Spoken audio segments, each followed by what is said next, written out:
A lot of negativism, resistance, and sense of departure. I mean, you know, there seems to be something directed, whether it's the person who's laying there, no, I'm not moving. You're not going to get me to do anything. Or the person who's like, get the hell out of my way, I'm having a tantrum right now. There's a sense of social statement in that too. It's very mimetic, it's socially, emotionally contagious, and witnessing appears to be key for this, and it also causes major social disruption.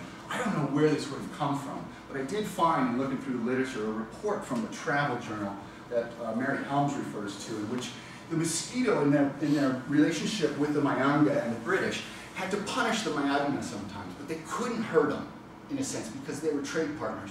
So they went and into these communities, and they would pretend like they're getting ready to beat someone up, but end up hitting a hide instead, which was still very offensive to them, but which was a kind of symbolic punishment.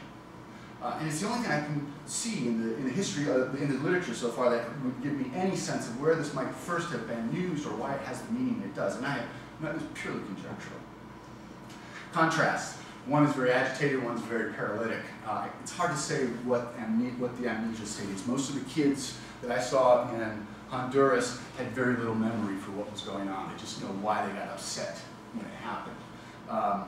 I don't know about the greasy sickness. They say in the literature that you do have recall of this man and these other things going on, and you're talking to people. But again, interviewing I think is needed, and there might be some clues to what's going on if we could talk to them.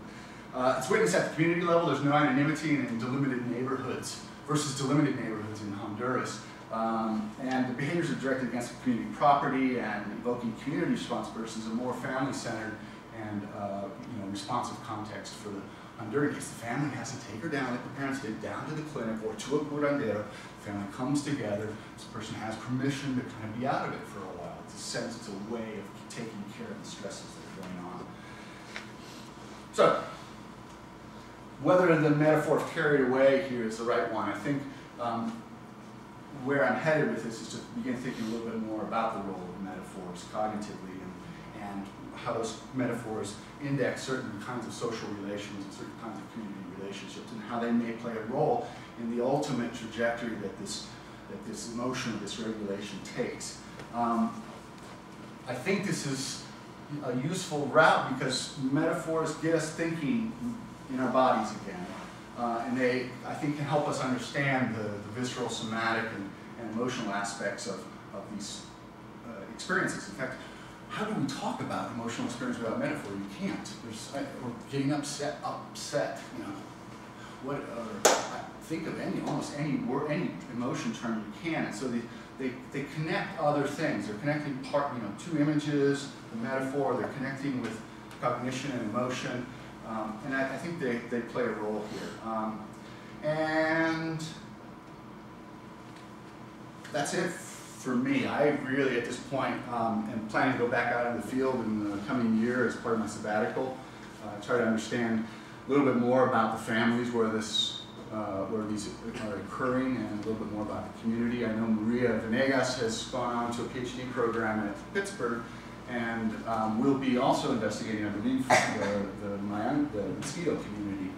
So I hope to maybe hook up with her at some point. I think this is a tough thing for a man to study in some ways.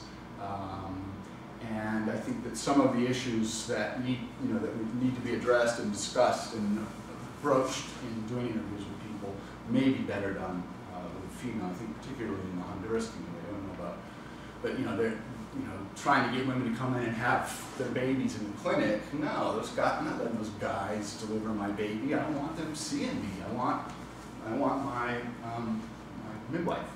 And I think there's a sense in which a different kind of research may need to happen, at least in terms of the gender quality of the investigator. So, questions or thoughts?